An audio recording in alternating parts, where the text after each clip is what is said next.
अस्सलामुअलैकुम एवरीवन, कैसे हैं सारे लोग। उम्मीद है आप लोग खैरियत से होंगे और सारी ब्यूटीफुल ख़वातीन आप लोग कैसी हैं। अल्लाह करे आप लोग भी खैरियत से हों, बहुत खुश हों। मैं भी ठीक हूँ अल्हम्दुलिल्लाह। और जी, यहाँ मैं कर रही हूँ आयरन। और अभी कुछ दिनों पहले मैंने अपने घर की सारी विंडोज़ जो हैं वो क्लीन की थी। काफ़ी बड़ी बड़ी खिड़कियाँ हैं घर में, होती हैं यहाँ पर। और जब ये मार्च अप्रैल का महीना आता है, सर्दियों के बाद ज़रा हल्की सर्दी होती है, तो इस टाइम पे यहाँ पर घरों में खिड़कियों की सफाइयाँ वगैरह, बल्कि ओवरऑल घरों में सफाइयाँ की जाती हैं। और मौसम बहार से पहले, क्योंकि सर्दी इतनी नहीं होती है, तो हम ये बड़ी बड़ी विंडोज़ जो है जब खोलते हैं और जब इनकी क्लीनिंग करते हैं तो फिर इतनी सर्दी होती है कि बस बर्दाश्त हो जाती है। तो मैंने भी अपने घर की सारी विंडोज़ की क्लीनिंग कर ली थी।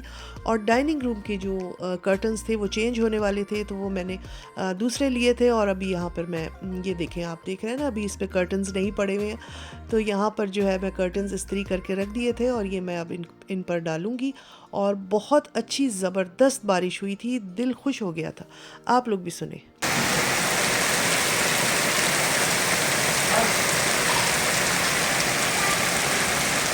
तो सुबह से तो बादल थे और हल्की हल्की धूप थी, मगर ज़्यादा थोड़ी देर नहीं रही। वो जल्द ही जो थे वो काले काले बादल आए और बहुत तेज़ बारिश हुई। कुछ देर हुई, 2-3 घंटे, मगर बहुत अच्छी बारिश हुई और इतने दिनों बाद हुई थी कि उसकी आवाज़, बारिश का होना, ये सब बहुत अच्छा लग रहा था। अच्छा जी, हमारे यहाँ फिर मेरे नवासे नवासी आ गए थे और उनसे खेलते, उनसे बातें करते, उनको भी हम थोड़ी देर के लिए बाहर ले गए थे। उस वक्त बारिश नहीं हुई थी, तो ये करते कराते शाम हो गई थी और शाम इफ्तारी का टाइम हो रहा था।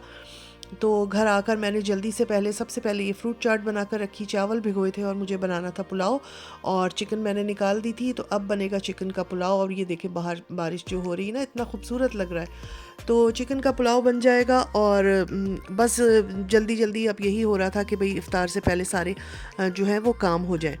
और आप लोग सुनाइए, सब कैसे हैं? ईद की तैयारियां सबके घरों में कैसी चल रही हैं? सारी ब्यूटीफुल ख़वातीन मज़ीद जो है वो बिज़ी हो गई होंगी। अभी सब ने रमज़ानों में काम किए हैं, घर वालों को इफ्तारियां कराई हैं, सहरियाँ कराई हैं, और अब माशाल्लाह से ईद आ रही है। ईद पर भी बहुत काम होता है। और मैं तो कहती हूँ कि जो औरतों के काम है ना, वो ईद हो या बकरीद हो, वो किचन से ही दिन शुरू होता है और किचन में ही ख़त्म हो जाता है। मगर बहरहाल ये भी करना होता है, क्योंकि ये ज़िम्मेदारी होती है ख़ातून खाना की, कि भाई वो घर में अच्छे अच्छे पकवान बनाएं और घर वालों को खिलाएं। तो पुलाव जो है वो बनता जा रहा था। और ये ज़रूर बताइएगा कि फ़र्शी शलवार कौन कौन बना रहा है इस ईद पर किसने क्या बनाया है, कैसे ड्रेस बनाए हैं। और फ़र्शी शलवार की तो भाई बड़ी धूम है। तो मैंने सोचा मैं अपनी ब्यूटीफुल लेडीज़ से पूछती हूँ कि फ़र्शी शलवार आप लोगों ने किस किस ने बनाई है। वैसे ये बहुत खूबसूरत ड्रेस लगता है फ़र्शी शलवार।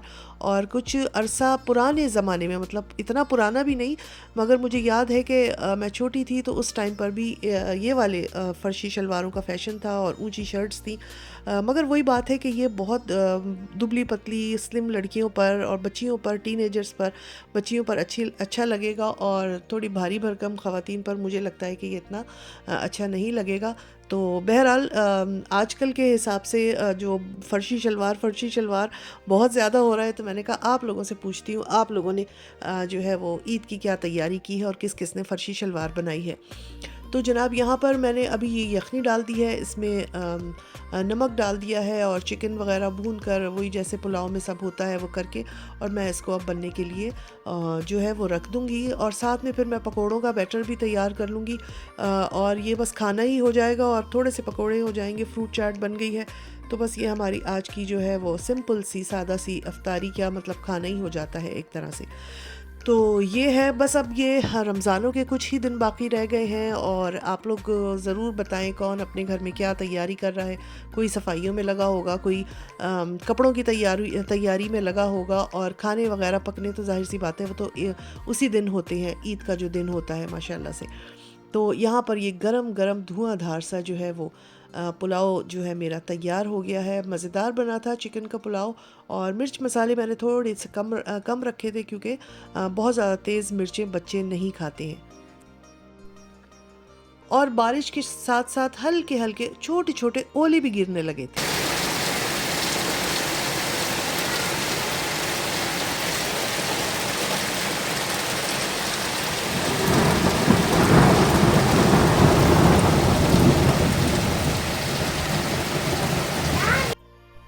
तो देखा आपने कितनी तेज़ बारिश हुई है, छोटे छोटे ओले भी गिरे हैं, और ठंडक भी काफ़ी हो गई थी। और यहाँ पर बारिश की मुनासबत से और रमज़ान की मुनासबत से पकोड़े भी बन रहे हैं। और इफ्तारी में किसके घर क्या क्या बनता है भाई, मेरे घर जो इफ्तारी में होता है वो तली हुई चीज़ों में सिर्फ एक चीज़ होती है, या तो पकोड़े हो जाते हैं, या समोसा हो जाता है, या रोल्स हो जाते हैं। और इसके अलावा अगर ये चीज़ें नहीं होती हैं तो फिर मैं छोले बना लेती हूँ, या फिर मैं दही बड़े निकाल लेती मतलब बना लेती हूँ। तो मैं एक चीज़ रखती हूँ, सारी चीज़ें नहीं बनाती हूँ क्योंकि खाई नहीं जाती हैं।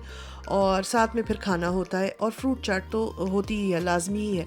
इसके अलावा जो रेड वाला शरबत है वो हमारे यहाँ नहीं बनता है, वो किसी को भी नहीं पसंद है सिवाय मेरे, तो उसमें भी बहुत शुगर होती है, तो मैं वो नहीं बनाती हूँ। तो इसलिए हमारे घर तो अफ्तारी जो है वो बहुत ही सिंपल सादा सी ही होती है। और मैं आप लोगों के साथ एक बात शेयर करना चाह रही थी कि जब मैं पाकिस्तान से वापस आई तो हमारे मेरे घर के नीचे जो लेडी रहती हैं उनके पास एक कुत्ता यानी कि कुतिया होती थी। तो उनसे जब मुलाकात हुई तो वो बहुत रोईं, और उन्होंने बताया कि उनकी कुतिया जो थी वो मर गई। तो हम तो बहुत हैरान हुए, बहुत शॉक्ड हुए। तो हमने पूछा कि भाई वो कैसे मर गई, क्या हो गया था, बीमार तो नहीं थी, वो इतनी बूढ़ी भी नहीं थी। तो कहने लगी कि उसको बिल्ली ने मार दिया। तो हमने कहा बिल्ली ने कैसे मार दिया? तो उन्होंने बताया कि रात के 9 बजे थे, और ज़ाहिर है ये जनवरी या दिसंबर की बात है, जब हम पाकिस्तान में थे। तो वो जो है बाहर लॉन में, ये जो मैंने अभी आपको मैं दिखाती हूँ अपने टेरेस से अपना लॉन नीचे का, इधर वो निकालती थी रात के 9 बजे 10 बजे, और वो अपना पी पी वगैरह कर लेती थी, थोड़ा सा टहलती थी, और उसके बाद जो है वो अंदर आ जाती थी। तो वहाँ पर एक बिल्ली बैठी हुई थी जिसने जो है उसको उस पर अटैक किया, और उन्होंने बताया कि उसने इतनी लड़ाई की कि उसकी जो है वो हड्डी तोड़ दी कमर की। और फिर वो हॉस्पिटल लेके गई तो उन्होंने कहा कि ये नहीं बचेगी।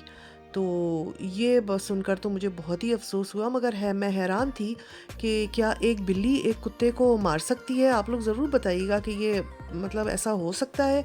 और यहाँ पर देखें, बस ये सारी तैयारी हो गई है, टेबल लगा दी थी रोज़े का, वो अफ्तार का टाइम जो है वो होने वाला था। तो बस मैं इस बात से इतनी हैरान थी, और मेरे जहन में ये अक्सर आता था कि एक डॉगी को एक मतलब बिल्ली कैसे मार देगी।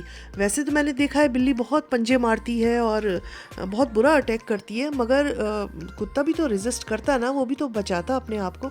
अच्छा, ये मैं बता दूं कि डॉगी जो था वो बहुत बड़ा नहीं था और बहुत छोटा वाला भी नहीं था, एक मिडिल सा जो एक डॉगी होता है ना, लंबा सा, वो था। और मेरे ख्याल है घर में रहने की वजह से बहुत एक्टिव भी नहीं था, क्योंकि मैंने उसको कभी भागते दौड़ते नहीं देखा था। बस वो हल्के हल्के निकल के आता था, और इधर खड़ा है कभी उधर खड़ा है। तो ये सारी बात मगर मैं इतना हैरान हुई हूँ कि एक बिल्ली ने कैसे अटैक करके एक कुत्ते को मार दिया।